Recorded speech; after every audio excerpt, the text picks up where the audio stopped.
All right, I think we're live. Let me check this here. Double check here. I think we are live. Very good. Hopefully you can hear me. Hi, my name's Dusty. Let's get rid of this here. We don't need that right now.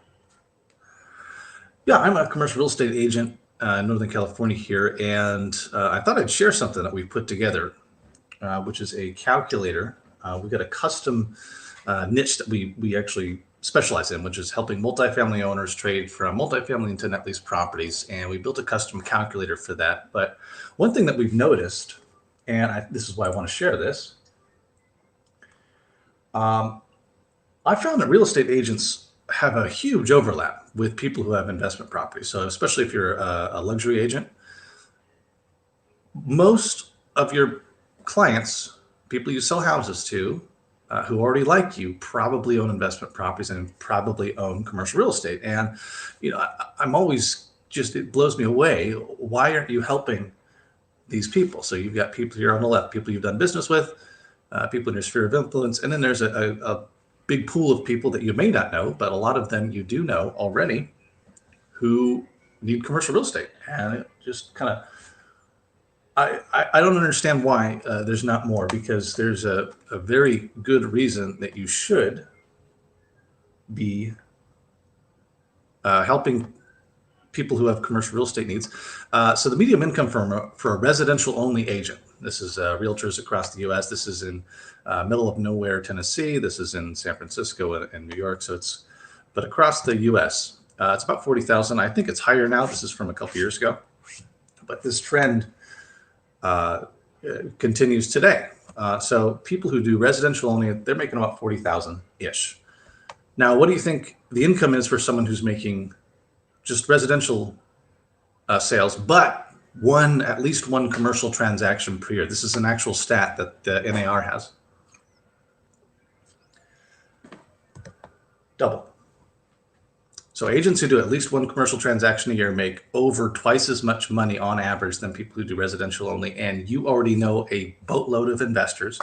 You know a lot of people who have businesses, dentists, people who have commercial real estate needs. Why aren't residential agents helping the commercial investors out there invest in commercial real estate? You could have twice as much income. So I thought I'd share at least our calculator. So we have a commercial real estate calculator that we use at every listing appointment.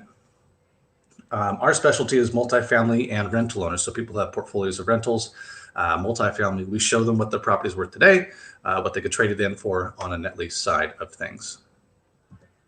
And here's a couple examples. This is just, kind of on average what we do. So this was a family who had some properties in the Bay. We said, hey, your properties are worth probably about 2.2. We could trade those out. Your net income is about 80,000. Realistically, it was actually 40,000. These guys were in their 70s and 80s, and a lot of deferred maintenance. So it's a big headache property. So we ended up selling these in 2 batches. We sold 3 of them and bought the Burger King. We sold the remaining 2, bought the Dollar General, and their net income changed from 80,000 up to 131,000. These are on 20-year long guaranteed lease, and they're very happy now. And so the point here being, if you're a residential agent, you already know these people. You know people who own properties like this. You know people who own little apartments and stuff like that. And you could be helping them do this move, which is this is our niche. And so I'll show you the calculator too. And if you want, I don't have my comments up, but you can type in the comments somewhere if you're watching this later. Just type, I'd like the calculator, and I'll go ahead and send that to you. And I'll show you here in a sec. But so here's another one. This is a gal inherited a property, or several properties. They were vacant. Oh, and you may hear my daughter here. She's actually at the house here. And they traded for a Taco Bell. And so her income went from 14,000 up to 80,000. Here she is. Hi, baby. Yeah. Here, you can watch. So they traded. Basically headache properties. These were, basically she was losing money on taxes on these, and now she's got a Taco Bell with 80,000. Another example here. Let's see here. Doesn't have to be houses. Could be an apartment. So here's an apartment we sold a couple years ago, 80,000 in net income, replaced it with a Burger King, 130. So you get the point. This is usually what they look like. This is a Denny's, for example. These are on 20-year leases, net lease properties, very well guaranteed. And so I'll show you the calculator. And if you are curious or you want to use it, let me know. I'll send this to you. And so what we do, we used to give them this big giant book. We'd give them a big book of here's what your property's worth, and here's all the reasons, and you should list with us. And we found out that this is better. We just give them a short BPO, and then we sit down with this and we say, hey, here's a couple properties you can replace. Here's your subject property, and we'll just walk them through it. We'll say, well, what's your rent? Well, I get 80,000. Okay. It auto calculates it, spits it out for monthly and annual. Okay, so what are your expenses? And then they'll kind of hem and haw, and sometimes we'll get them down to it, but about 50% sometimes. And it'll break it out for them. So you can see here their net income down here. Actually, let's go bigger. Whoop. Net income here is 36, right? You compare that to the KFC and the KFC2 and this auto parts, like these are all well outperforming it. And likely this one's probably worth 1.6-ish. So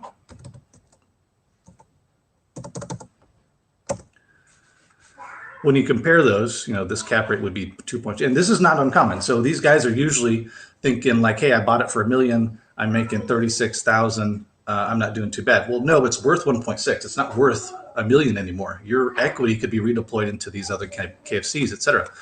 So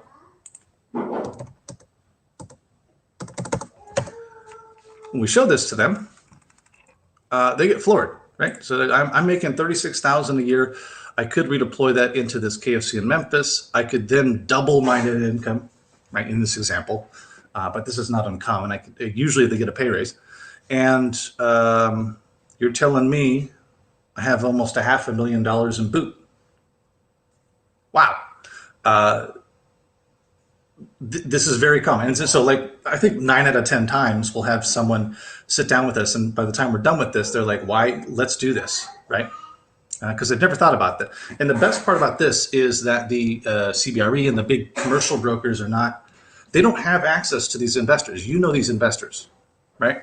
This guy who owns the 16-unit apartment building. The guy who has the 10 little houses that he has as rentals, and he's like, what do I do? How do I retire?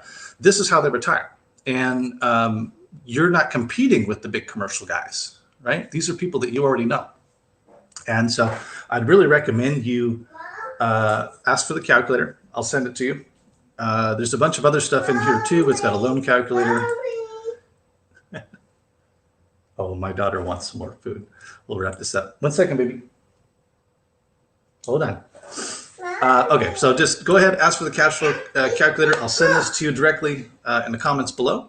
And it's like I said, this is how we get all of our listings, is just sit them down and show them how their property stacks up against other stuff in the market. And 9 times out of 10, it makes total sense. And if they're ready to retire, if they're ready to maybe move some of that headache off of their plate, right? I've got 10 rentals, I've got 10 roofs, I've got 10 of these tenants that are worth $1,000 each. They're not very well guaranteed leases, right? I can move into a KFC that's guaranteed by 600 units instead. So hopefully this helps. If you're watching this later, go ahead and comment below or like or whatever you like, and we will send out the calculator to you. Talk to you later.